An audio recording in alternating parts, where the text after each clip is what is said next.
नमस्कार। मैं दलपत सिंह और आप देख रहे हैं Dalpat Singh official. Knowledge centre के श्रृंखला जो हमारी चल रही है, उसी क्रम में आज हमारे बीच में जो अ, मेहमान हैं, एसपीपीजी कॉलेज फालना में असिस्टेंट प्रोफेसर पद पर कार्यरत जूलॉजी के अंदर असिस्टेंट प्रोफेसर है आप, मोहम्मद शकूर जी।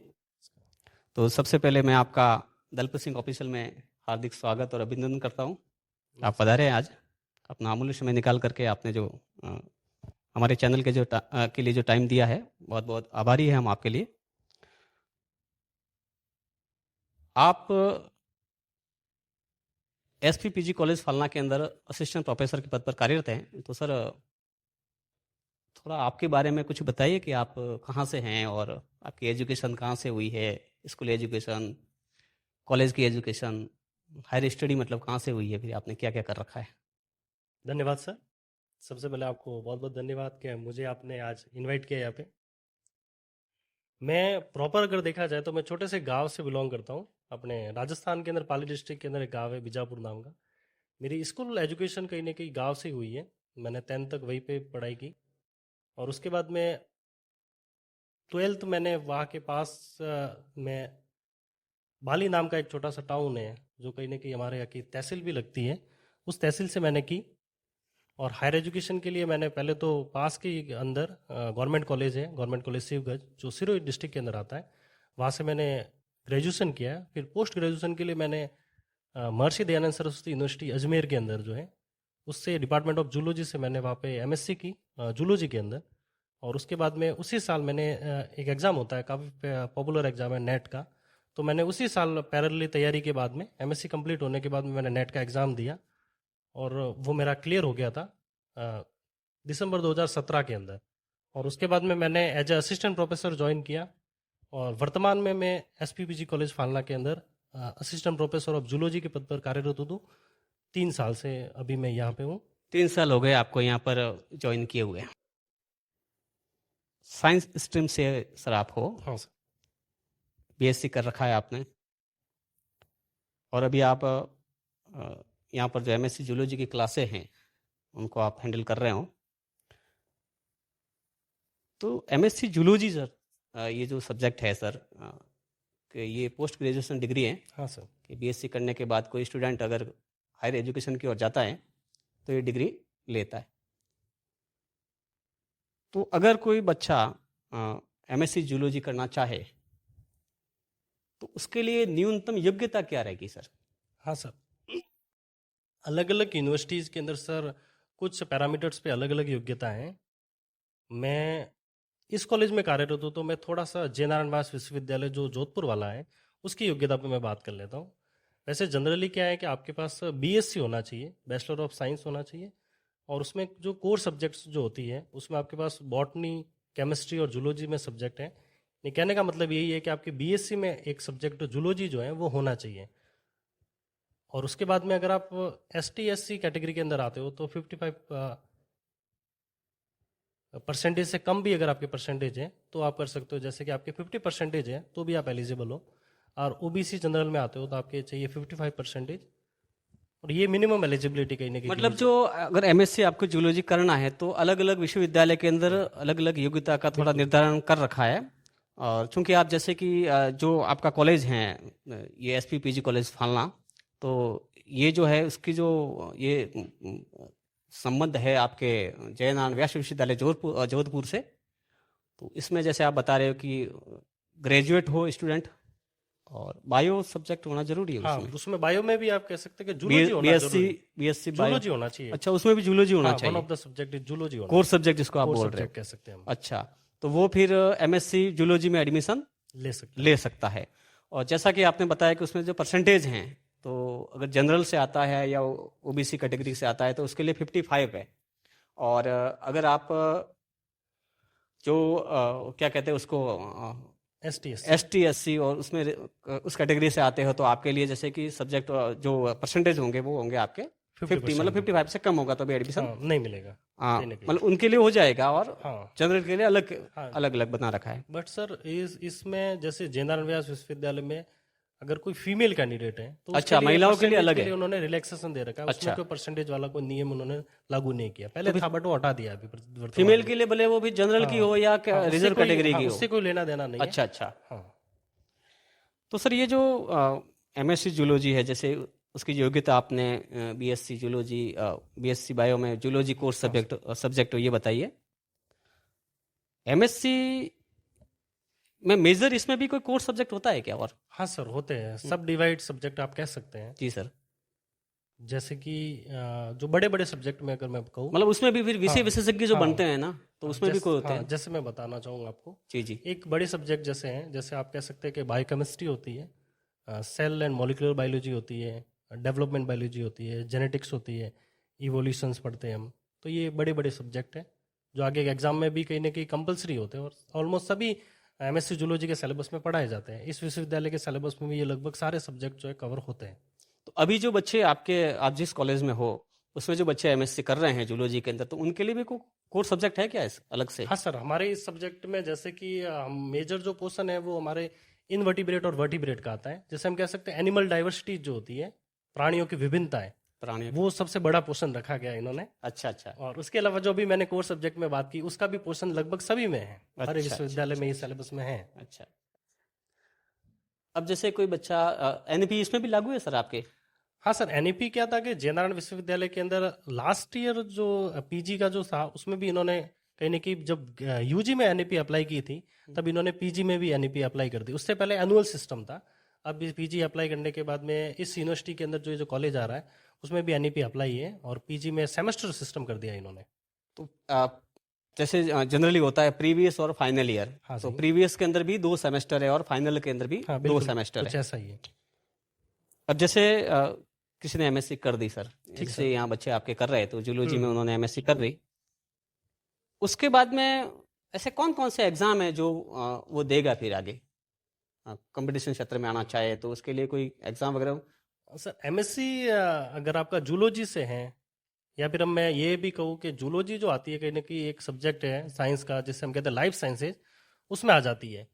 और हमारे देश में क्या सर, सारे एग्जाम्स, अच्छी चीज़ ये है कि सारे एग्जाम एक कंटिन्यूसली सीक्वेंस में होते हैं। जैसे मैं अगर बड़े बड़े एग्जाम्स में बात करूँ, तो पहले क्या था कि कोरोना से पहले जो एग्जाम होता था, काफ़ी फेमस एग्जाम है जिसे हम कहते हैं joint CSI UGC net examination.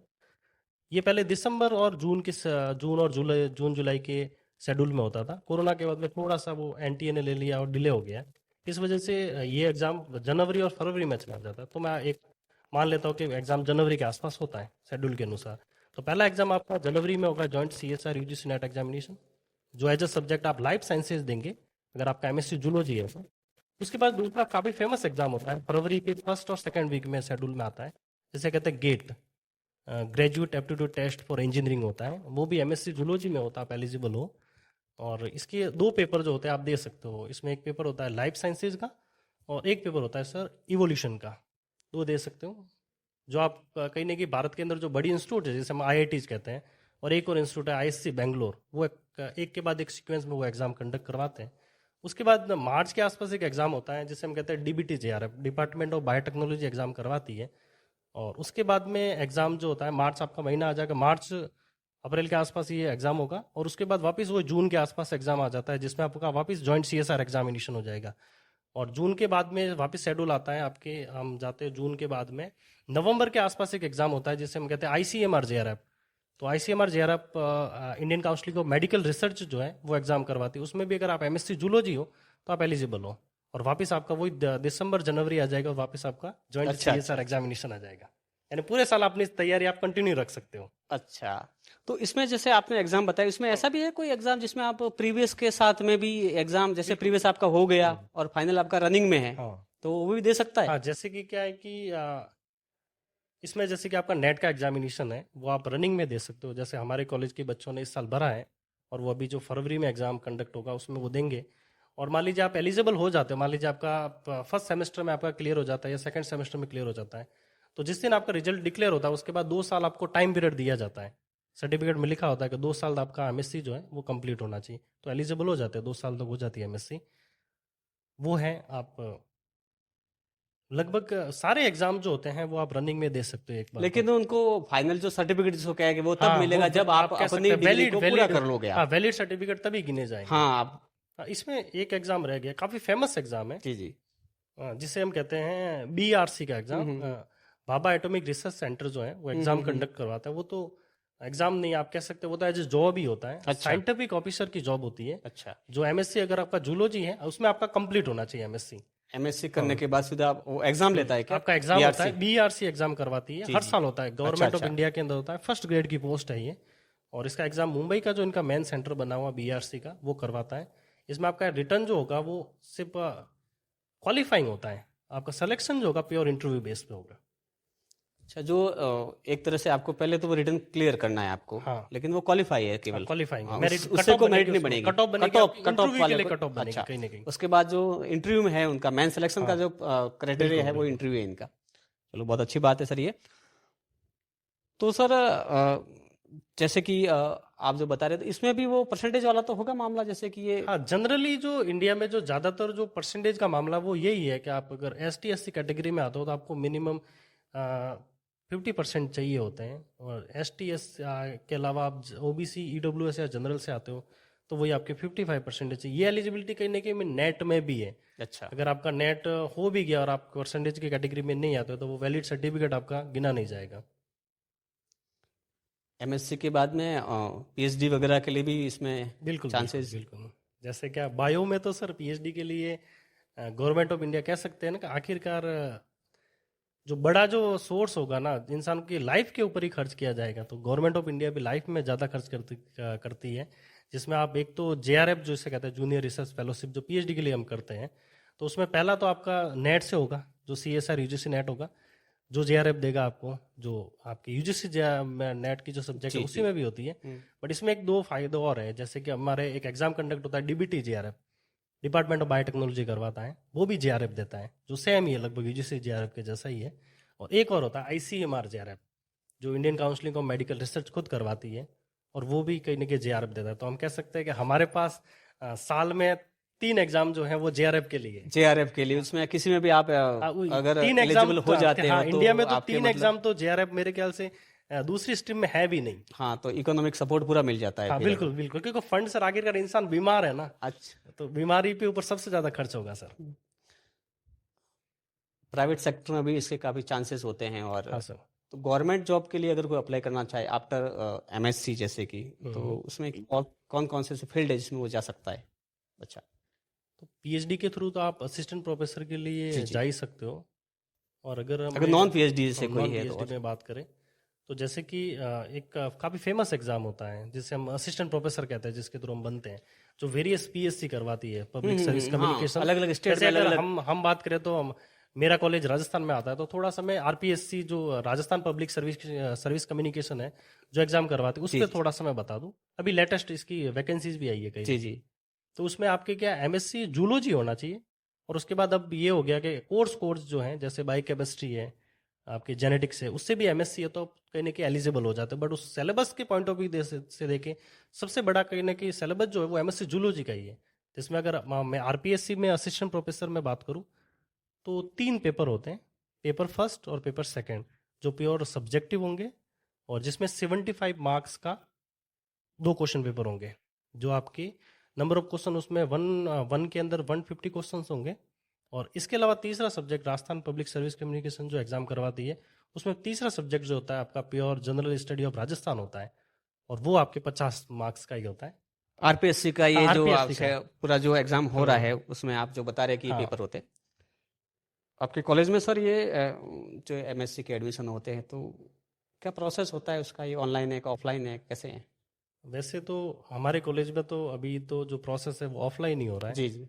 अब शायद तक अगले सेशन से हम ऑनलाइन भी स्टार्ट करें। हम्म।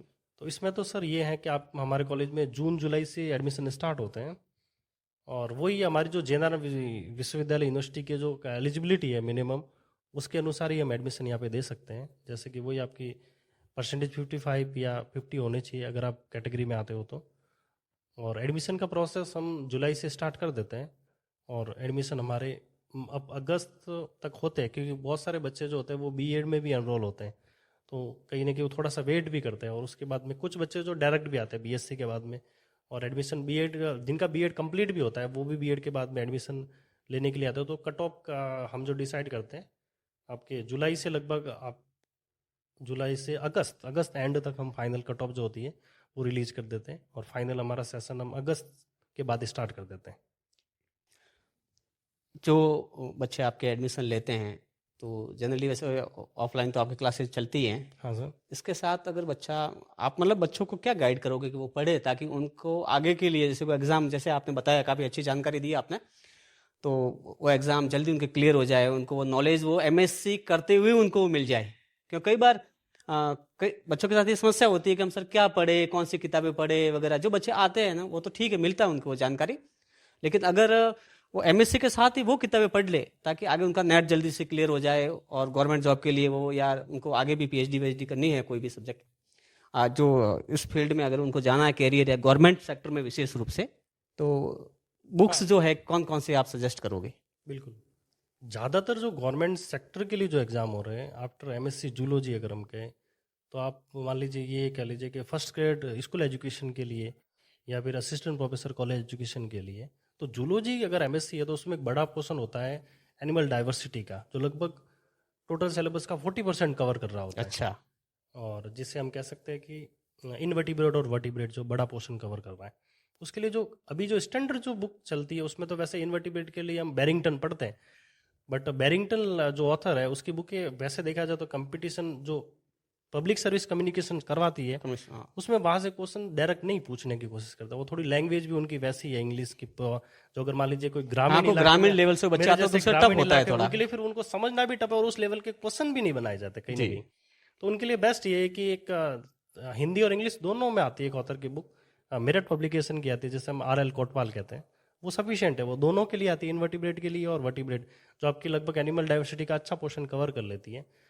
और जैसे कि हम डेवलपमेंट बायोलॉजी पढ़े तो नॉर्मली यही हम हमेशा कहते हैं, रेफरेंस बुक अगर कहें तो एस्कॉट ऑफ गिलबर्ट की कहते हैं, बट गिलबर्ट भी पढ़ सकते हो आप, दूसरी इनकी पैरेलल आती है बैरिंगटन की, अब वो भी पढ़ सकते हो।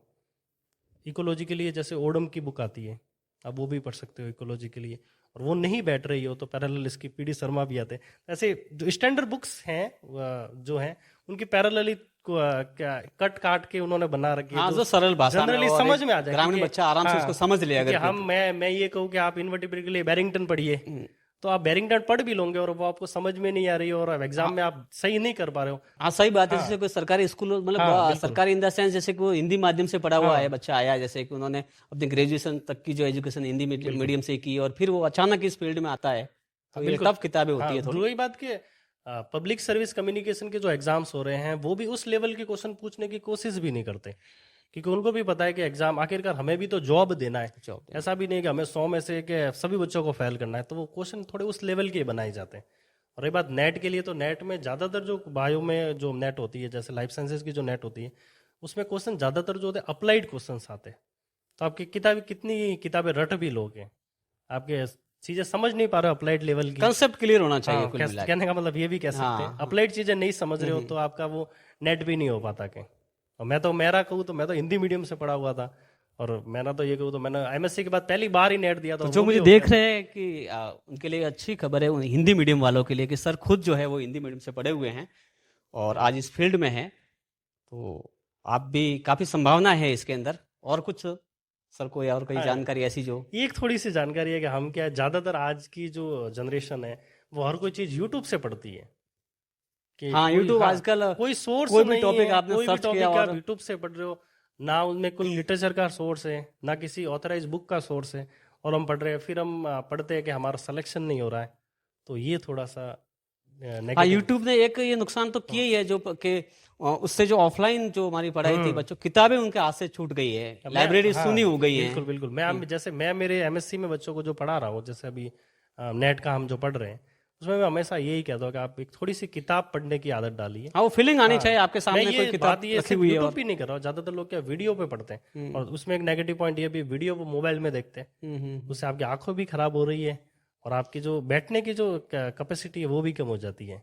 तो इसलिए मैं ये कहूँगा कि आज सभी को इस चैनल के माध्यम से कि आप थोड़ी किताबें पढ़ने की वापस आदत डालिए, कि कोरोना के बाद ज़्यादातर जो अपने युवा है वो किताबें नहीं पढ़ रहे हैं, और अगर हाँ, आप इसकी किताब ओर थोड़ा नहीं झुकाव पढ़ोगे, ज्यादा हुआ है। हाँ, टेक्नोलॉजी का हमें उपयोग करना है, बिल्कुल। लेकिन हमें किस मात्रा तक हाँ, करना है ये बिल्कुल, हमें ध्यान होना चाहिए हाँ, कि बिल्कुल। हम ऑनलाइन भी देखें और हाँ, ऑफलाइन की ओर भी ध्यान दें। ऐसा नहीं कि हम पूरे ऑनलाइन की ओर ही हाँ, बढ़ रहे हैं। सिर्फ ऑनलाइन पे ध्यान न दें, और किताबें पढ़ना बहुत जरूरी है। लाइब्रेरी में बैठे मतलब। हाँ, टाइम दे आप लाइब्रेरी को, और किताबें तो बिना किताबें के आप ज्ञान कभी प्राप्त ही नहीं कर सकते, दुनिया का सच यही है। Thank you sir. तो आप थे मोहम्मद शकूर जी, जो स्थानीय एसपी पीजी कॉलेज फालना है उसके अंदर डिपार्टमेंट ऑफ जूलॉजी में असिस्टेंट प्रोफेसर हैं। तो जूलॉजी में क्या कैरियर है, क्या संभावनाएं बनती है गवर्नमेंट प्राइवेट सेक्टर उसमें, तो आपने बहुत ही जो है वो अच्छी जानकारी दी है हमें। और मुझे आशा है कि हमारे जो दर्शक हैं वो इसका पूरा फ़ायदा उठाएंगे, जो स्टूडेंट है वो इसका। इस पूरे वीडियो को रिकॉर्ड करने में हमारा सहयोग रहा है वो दीपक जी का बहुत बहुत आभारी। और सर आप पधारे, आपने धन्यवाद समय सर। दिया, आपका बहुत बहुत आभार, अभिनंदन। और एक नए वीडियो के साथ में नॉलेज सेंटर के इसी क्रम में हम एक किसी और शख्सियत के साथ में आपके सामने उपस्थित होंगे। तब तक के लिए नमस्कार। नमस्कार।